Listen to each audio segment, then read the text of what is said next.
welcome back to the channel. Once again, this is ASA Studio channel for music producers and photographers. Today we're here in Photoshop and I'm going to be showing you how to retouch your beautiful images or photos. Alright, so before that I want to say a very big thank you to everyone supporting the channel one way or the other. Alright, so if you're new to the channel and you enjoy the content we're posting, kindly subscribe to the channel, and if you like our video, kindly turn on the notification button to get notified whenever we post new videos. Alright, so let's dive right into it. The first thing to do is to actually picture what you want to do with this. And if I zoom in, sometimes you think the picture is actually okay.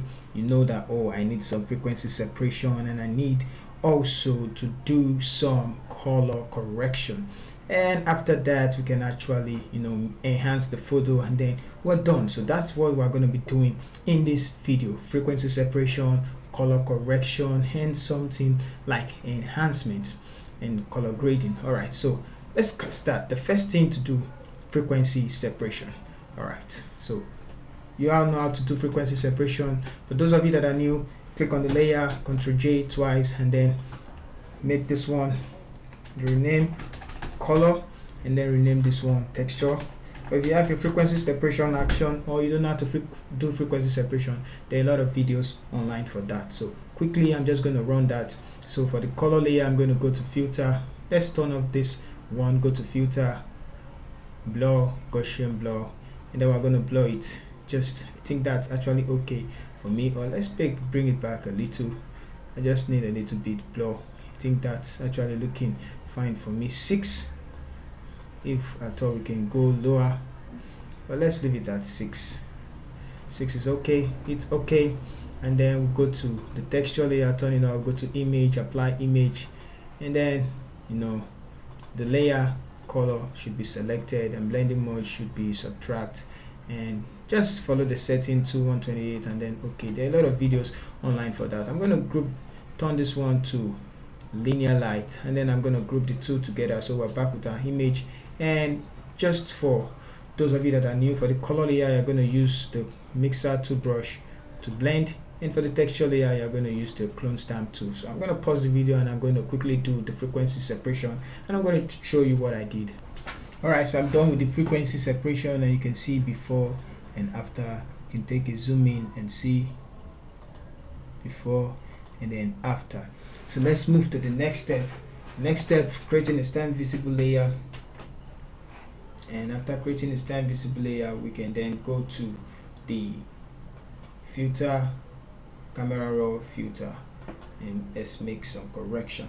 Alright, so here we are in camera raw filter, and let's quickly go to the basic tab. And first of all, I like to brighten up the photo because I know it can actually be brighten up. So let's bring up our face, bring up the white. Come on, let's spice up the photo a little bit more in the highlights. And so I think that's okay. Can bring down the blacks, keep more depth, and I think we can actually bring down the shadows too, create more definition. And because we never did dodging and burning, so we can increase the texture. I like increasing the texture, and I like using the capture one, but this one, let's just make use of this one, and we can increase the vibrance just a bit, +4, because we're still going to increase that. So we can go to the curves and just create. I'm going to take it up just like so, and bring this one down a little bit, and that's looking too much. I'm gonna adjust it, and let's see before and then after. Yeah, creates a little bit of contrast. Alright, so color mixer, this is where things are going to go. We need to make sure the color of our skin comes out more, and I feel like we have some oranges and some yellow. So let's go to the hue first, and I want the hue to look more like the hue of the yellows to look more like the orange. And I'm taking it backwards, and I don't see any green, but I do see red, and I'm going to leave the red. Let's go to the saturation and increase the saturation of the oranges till you get more colors from back. Alright, so you can zoom out a little bit and don't make this too much. think for the one is actually getting too much. I think I'm going to leave it like that. We can actually saturate the yellows too, because we're going to be doing some color grading. Alright, we can also increase the saturation of the red. That's because of our lips. I'm going to leave it like that, and now it's going to touch the luminance. Let's go to the calibration, and she's fair, so take this all the way up like that, 20. I'm going to take the blues back all the way. Just find a sweet spot for it. You can also use this one, 20, and find a sweet spot for the greens. Taking it back, how does it look? Taking it forward, how does it look? So I'm going to leave it forward. Mostly I like following the way the red is, so sometimes I try take it forward, and you can increase the saturation of either the blues and see what works for you. I'm going to increase the saturation of the blues, or to increase the saturation. So decreasing the saturation will cause the yellows to come up. Alright, so let's increase the saturation of the red as well. So something like this. We can check the before and then the after. So just a little bit pop we have there. Alright, we're gonna hit OK on the keyboard. To the color grading of the theme.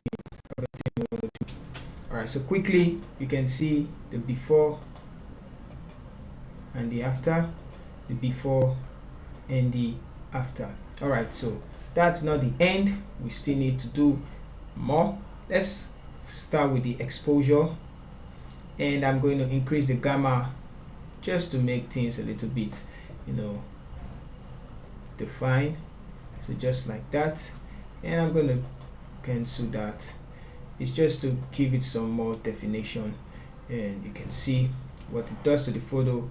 We can actually go ahead and load in color balance, and this is where we're going to do some color grading. So let's go to the highlight, and the best way to use this is actually to look at the photo. So looking at the photo, I'm not actually going to touch the midtone yet. I'm going to go straight to the highlight, and let's see by adding in some magenta and see how it does, see what it does to the background. It's not actually affecting the skin tones, it's not affecting the background. So let's see, taking it out and adding some red. That does not look fine, so I'm going to take it out so as to bring the image, the lady out. I'm going to bring down the greens, and I'm going to leave it a little bit magenta, but just a little bit. Alright, so we can add in some blues this time around and leave it like that. Let's go to the shadows. Let's start with the midtone. The midtones, we have oranges, so let's give it some red, just a little. You can see how much I'm adding, and we can actually give some magenta also too. And let's see, adding some yellows or some blues. I don't want blues, I want yellow, so let's add in some yellow. Alright, so for the shadow, this is where things get more. So adding some blues gives this calm white. I like using blues and just a magenta if you want to color grade, and adding some red. You can see it changes the photo, but I think that's looking fine, but just too much. I just want something different from before, and we can actually add in some greens. Yeah, this looks calm and beautiful. Alright, so if you want to change it to the opposite, let's see before, which is yellow, and then now the opposite, which is actually looking a bit calm. Alright, so this is before, and then this is after. You can see how it's actually looking dramatic before and then after.